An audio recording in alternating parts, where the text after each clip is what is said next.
This is our final unsaturated polyester resins lecture, so properties and applications. Once again, a full unsaturated polyester resin is a unsaturated polyester resin alkyd mixed with a reactive diluent. And this is a family of resins, and as we discussed in the previous lecture, you can change up these properties and therefore what applications they're appropriate for by changing up the monomers you use in your alkyd and your reactive diluents and making different combinations of those.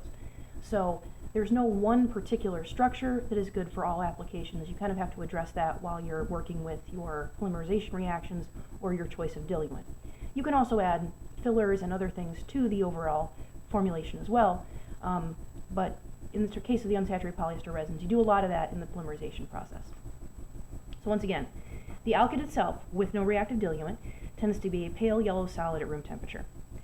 These properties change based on the raw materials you use. For example, if I use diethylene glycol in place of propylene glycol, or adipic acid in place of phthalic anhydride, I might get a viscous liquid at room temperature rather than a solid. So I get a more flexible molecule. In other words, I get a liquid instead of a solid. Alkyd properties change based on molecular weight. So further reaction, I push that condensation further. I get a higher or lower melting point, so it could be liquid at room temperature or a solid. Or I can change out the acid, so isophthalic acid in place of phthalic anhydride.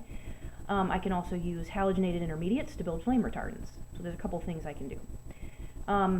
Sometimes unsaturated polyester alkyd is sold as it is for specialty uses, like in prepregs or molding compounds.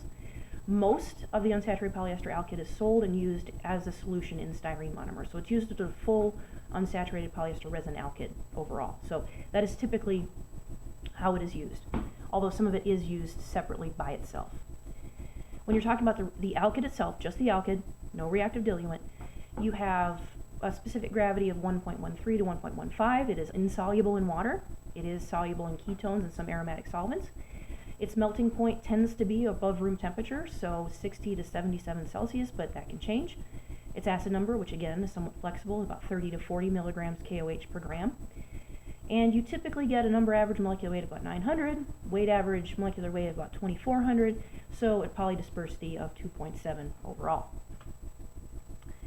Now, when you add a styrenated unsaturated polyester, styrene to an unsaturated polyester resin alkyd, you get the full resin.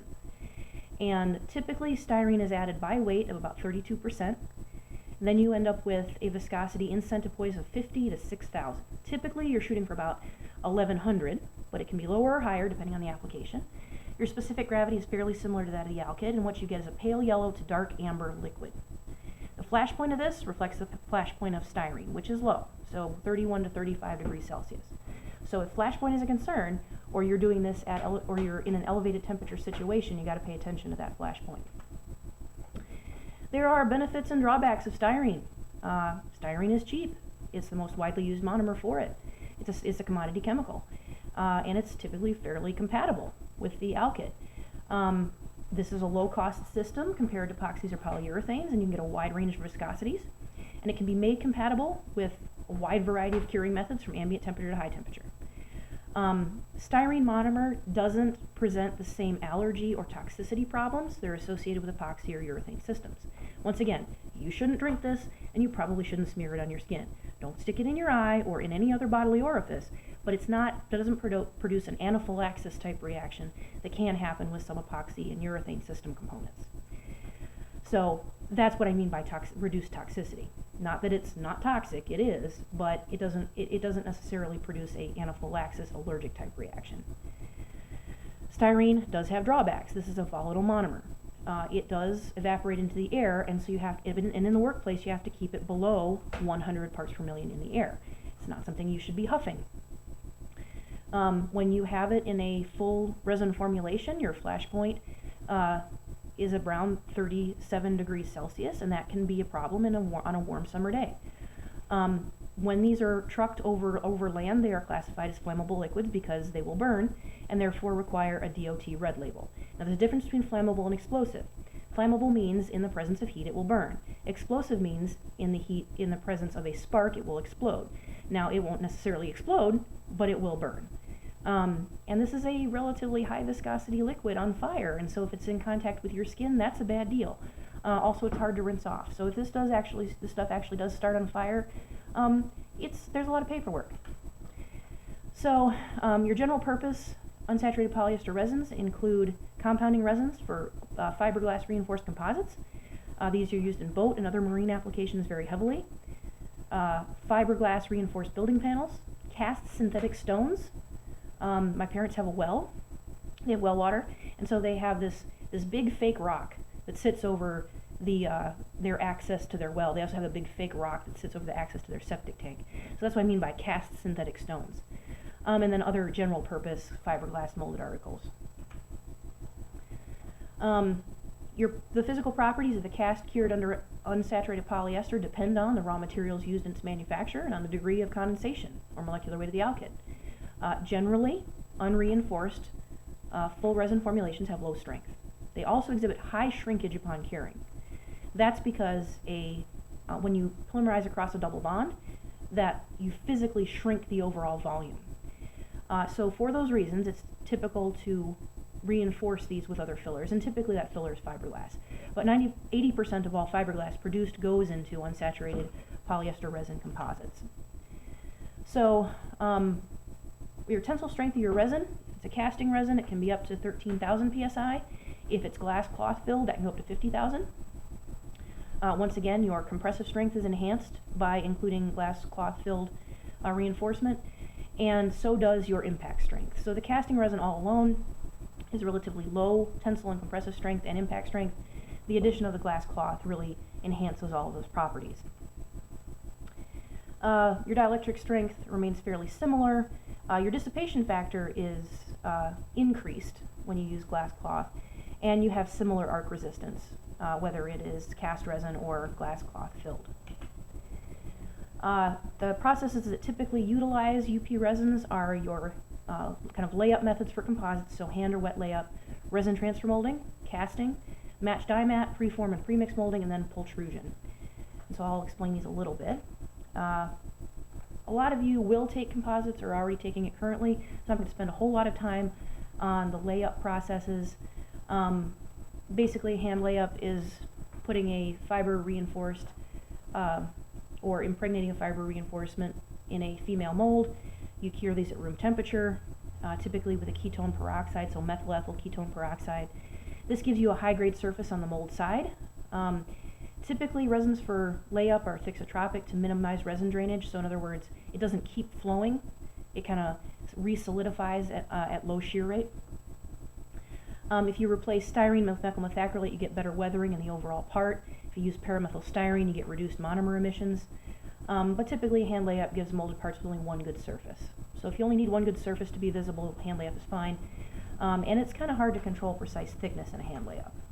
So spray layups assist with that. This came about because of the development of catalyst injection spray equipment, also the fitting of small roving choppers on the spray guns themselves, and therefore you got simultaneous application of catalyzed resin and chopped fiber to the mold itself. The chopped fiber reinforcement is partially wet out during the spraying, and then wet out and air removal is completed by rolling out the layup with hand rollers. Similar with hand layup, room temperature curing resins are used. The mold really only has one surface, and you get better control this way, but still it's hard to get good, precise thickness control. Resin transfer molding uses a male and female mold, and so there's a reinforcement placed between these two molds. You clamp them together, and then you pump the resin in until you see resin exiting from a transport tube in the vent. This typically use room temperature curing resins, and you need considerably stronger mold construction for resin transfer molding than for hand or spray layup, because you have to use pressure to hold that mold shut and to keep the reinforcement in place. There is pressure used to force the resin into the mold and through the reinforcement, so you need a low viscosity resin to accomplish that, and to facilitate the wetting out of the reinforcement. If you don't have resin in contact with the reinforcement, it's not adequately reinforced. The resins that are used for resin transfer molding have a low to medium exotherm because it's totally enclosed and it's under pressure. So you don't want an out of control exotherm because there's not a whole lot of place for it to go. And if you have an excessive exotherm, over time this will cause damage to the mold and reduce the useful mold life for RTM. UP resins are used for casting frequently, and they lend themselves very well to casting because of their low viscosity. So giftware and art objects, cultured marble and onyx.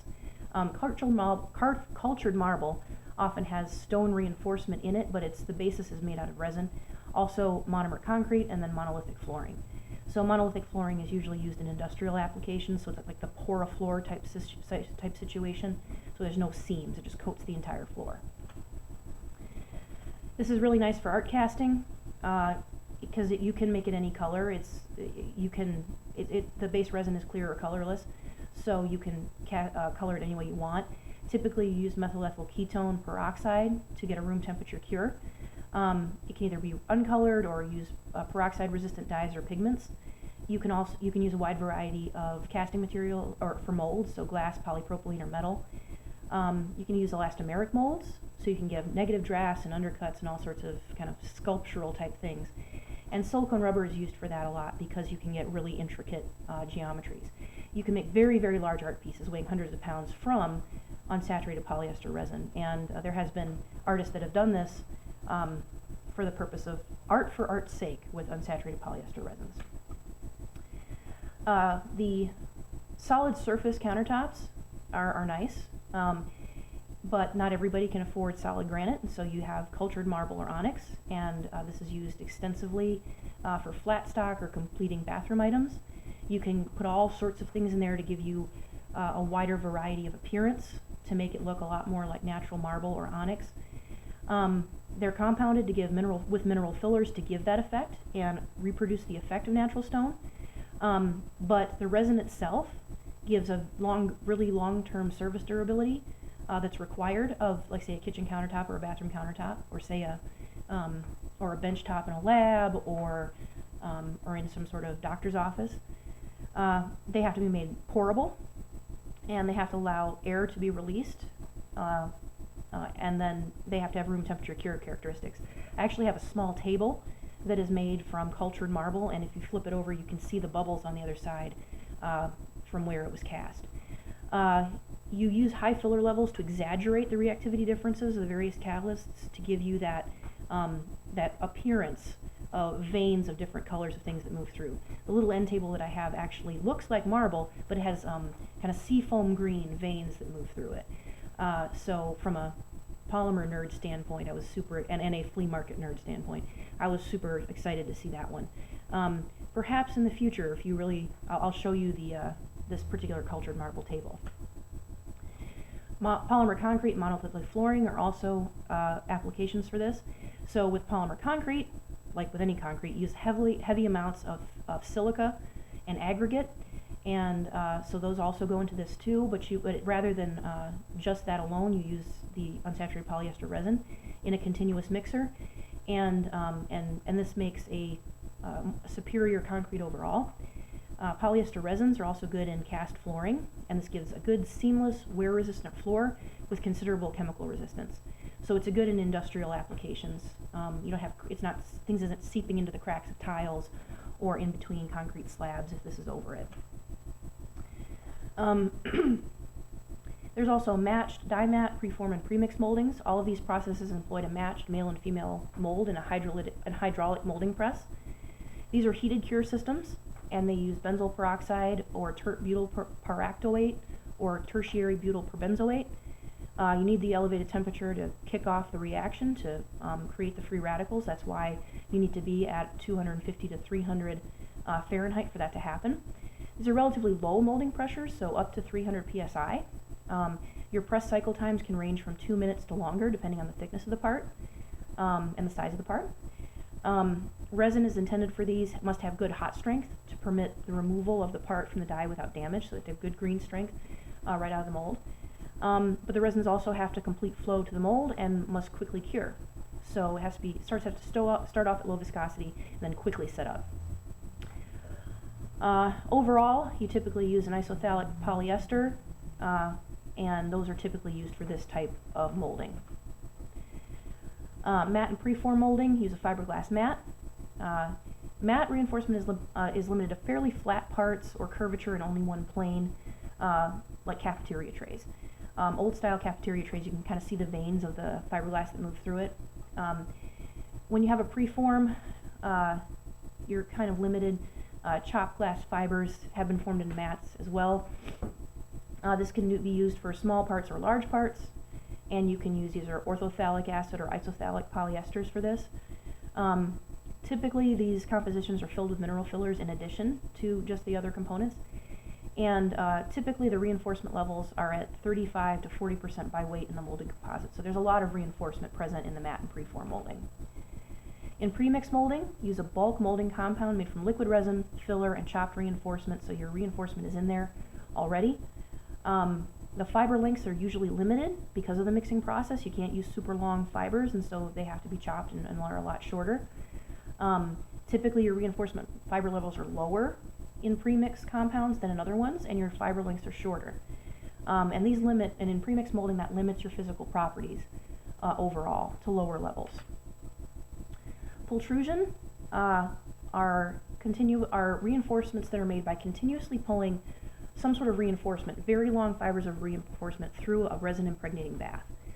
Then they're pulled through one or more heated dyes after they go through that bath. So the resin themselves must quickly and thoroughly wet the reinforcement, even if it contains filler, and must rapidly develop green strength at the dye temperatures to avoid excessive pulling loads and to prevent surface cosmetic defects. It's called sloughing. You don't want that resin to come off of your reinforcement as it's being pulled through the dye.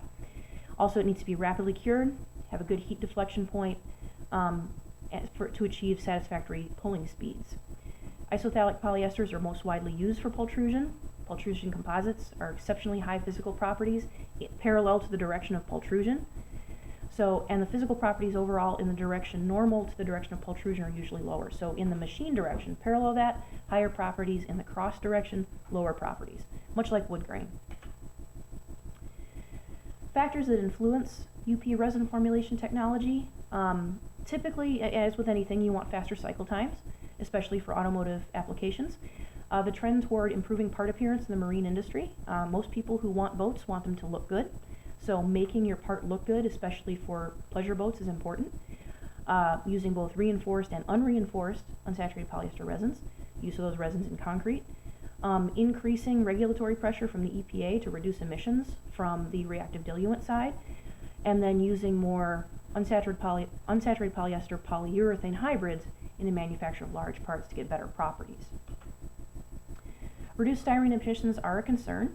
Styrene, when breathing it in, isn't good for people, and we have to keep monomer levels in the workplace low, if only for personal comfort, so we don't all get a headache, but also for toxicity reasons. And so most resin manufacturers offer a reduced emission resin. The reduced emission resin generally depends on the formation of a film on the surface of the resin so that styrene can't escape. And so you need an effective film former to do that on the surface. And basically paraffin waxes accomplish this, but if you have too much wax, that will cause problems with the bond strength. So you have to check your interlaminar bond strength to ensure that you don't have any problems if you're using one of these reduced emission resins. Here are some trade names and manufacturers. So AquaShield, Aramax, Aeropol. AquaShield is made by Advanced Coatings. Ashland Chemical makes Aramax, Aeropol, Aerotech, and Aerotran. Atlax is made by Reichold. Atril is made by Owens Corning. Corbon is made by ATC, and then Corlin is made by Bulk Molding Compounds. And they all have different applications and properties based on the different formulations. Here's a sample formulation. So phthalic anhydride, this is by composition by parts. So phthalic anhydride, so one of your diacid components, another one of your diacid components, your diol component, a little bit of xylene, catechol, and then 200 parts of styrene. Questions to consider when you're doing this: what percentage of the resin is non-volatile? That's your styrene. The percentage that's non-volatile is your alkyd. What percentage is volatile? That's your styrene. We won't get into how many moles, but this is something that also goes into the formulation of the alkyd. What mole percent is the volatile matter, and then how can you better formulate for weatherability? In other words, swap out the methyl methacrylate for the styrene in your overall resin. So here are the solutions to this. You can go through that if you'd really like to do that. I'm not going to test you on that, but this solves all of those questions that I just posed to you. And and then thus concludes our third and final unsaturated polyester resin lecture. So you'll have a few questions to answer on this lecture, and then exam 2 will cover everything in the exam 2 modules, including these 3 videos. So once you've completed all of the quizzes, you can move on to exam 2.